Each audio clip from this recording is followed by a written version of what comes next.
What's going on, guys? JD's Custom Buggies. I want to do a quick vid explaining floats on your carburetor. The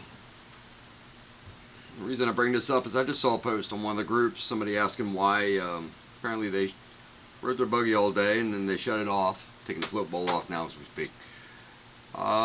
Rode their buggy all day, they said, for at least 15 miles or something like that, if I remember correctly, and then they shut it off, went out to start it the next day, and had a hard time starting, and what little bit it did run, it blew a bunch of black smoke out of the tailpipe, and then it seemed to, if I hear him correctly, he had fuel all inside the intake, coming out of the tailpipe, which could happen, not exaggerating, and but the oil smelled like gas. So I'll explain what happened and why it happened.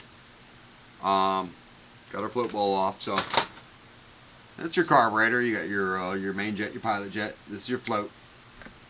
All right. This is where your fuel hooks into. Now,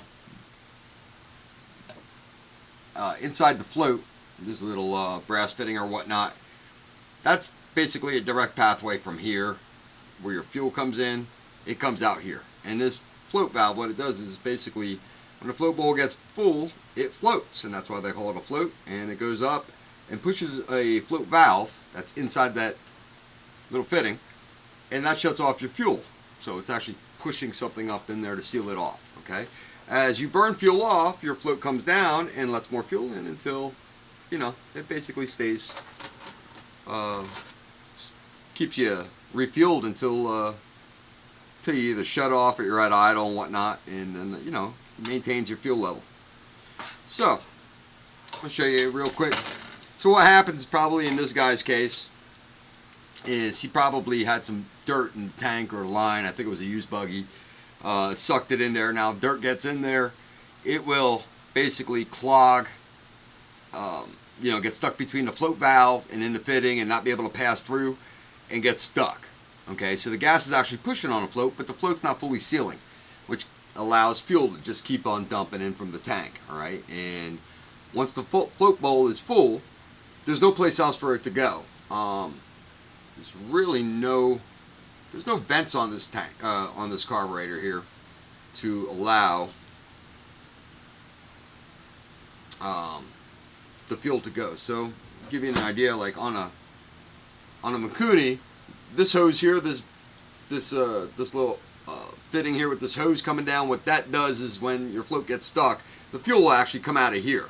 And what that does is prevent the fuel from going everywhere else in the motor. Well, that's not the case with this guy. So this guy basically filled up the motor. So what we're going to do is, you get like a pick or something, there's a pin in there, take your pin out, and your float valve will actually come out. Alright. There's your little fitting. So what you can do is take some WD-40. I use WD because it's not harsh, and if you have rubber stuff in there, it really won't eat it up. Sometimes brake cleaner and brake cleaner is really bad for carbs. You don't want to use that, but especially with rubber gaskets. Carb cleaner sometimes, depending on the carb cleaner, sometimes it's a little harsh. It'll cause your gasket to like shrink and shrivel up or not fit right. So WD-40 is actually a pretty good cleaner for carburetors. But you can blow some air through here once you have this out, and just basically clean it out. You want to check your float valve. The other thing is sometimes the float valves, I'm going to take that off real quick. Sometimes the float valves, the rubber will get eaten up because it's got a little rubber tip, and when they dry out, sometimes just the float valve's no good. You can get a rebuild kit for it or just for the float valve and stick a new one in there.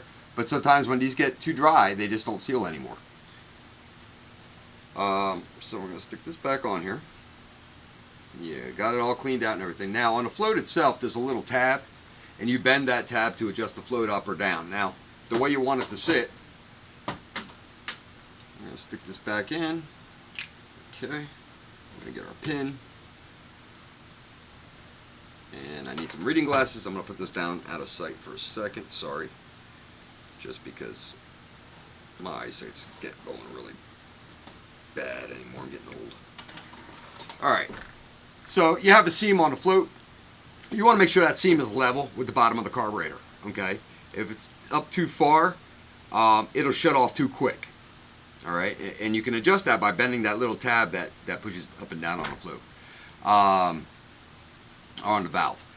And then of course, if it's sitting too far down like that, then chances are, even when it's fully closed, it's still gonna have fuel coming out. All right, so you want to level. Level's pretty much where you want to set it at. And that could vary depending on how much, sometimes you put bigger shocks on there and you tilt your motor, you might have to readjust your float for that, because now your carburetor's tilted. So hopefully that kind of helps you guys out. If you have any other questions, I'm going to stick this back on real quick. If you have any other questions, of course, you can leave them in the comments. I'll answer them. Or, if we're friends on Facebook, you can message me or whatever, or yada, yada, yada. You can contact me on JD's Custom Buggies Inc. on Facebook.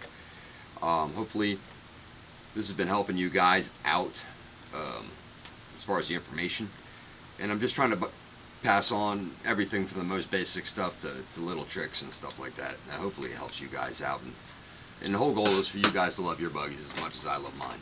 So, if you like what you see, hit like.